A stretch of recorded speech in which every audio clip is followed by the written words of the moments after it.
Hi guys, my name is Nadira.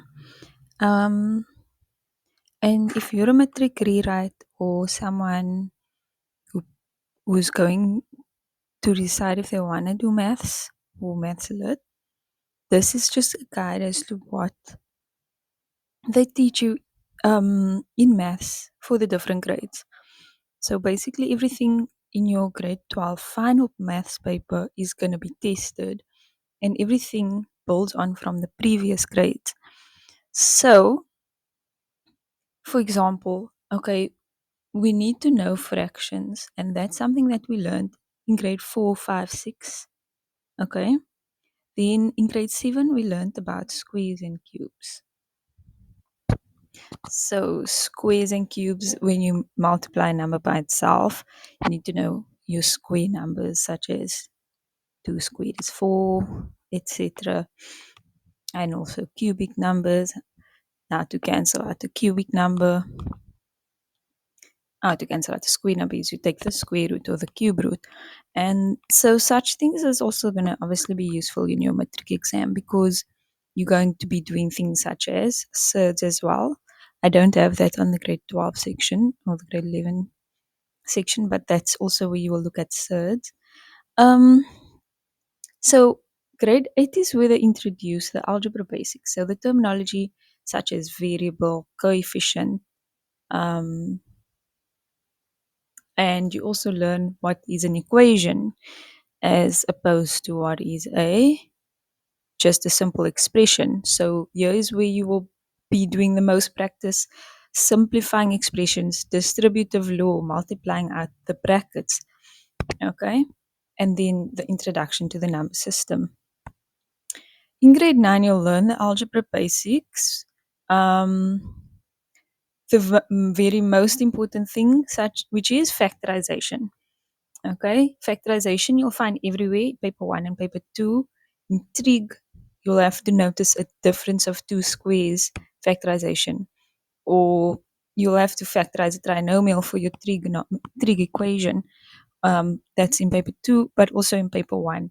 Knowing how to do this is going to save you instead of relying on the quadratic formula, which is okay, but not always the best time, efficient way to use your time. Then we also do polynomials, so simplifying, um, as in grade 8, simplifying expressions. Then we introduced you the straight line functions. Okay, I'm saying we introduced you, but I'm a tutor, I'm not a teacher, so that is what your teacher is supposed to be doing.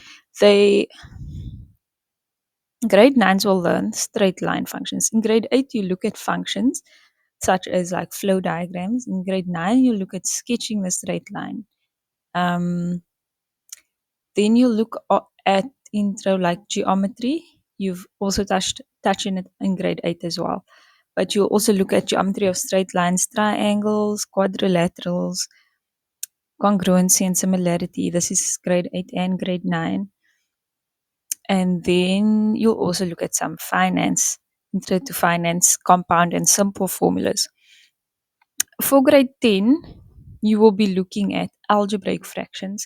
Now, you cannot do the algebraic fraction if you do not know how to do factorization because you can't cancel out a top and a bottom of a fraction without simplifying it into one term.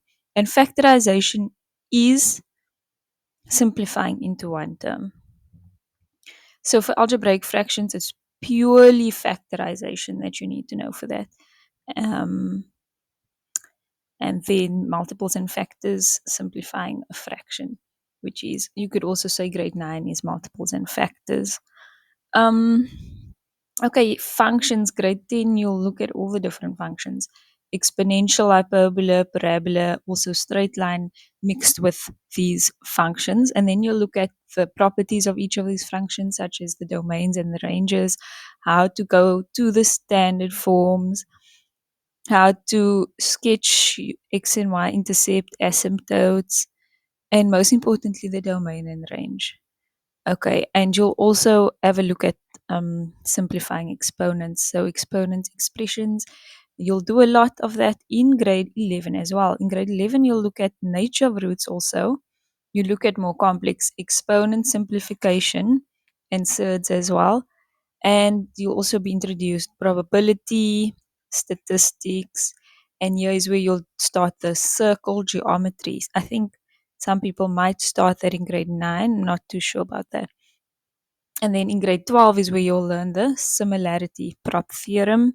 You'll do stats with regression analysis, which is very simple. You're just using your calculator, go into stats mode, and also you will learn grade 12 probability, grade 12 finance, which is the future value and present value formula, and then, of course, calculus. One thing I skipped over, I actually missed out grade 11 is the bulk of the trig work. Okay, trig functions, everything about trig. Trig is a very vast concept, so that's something you can focus on for paper 2 in your matric exam. If you have any questions or requests, please comment below what you'd like me to do in my videos. Thanks for watching, guys, and good luck with your maths journey.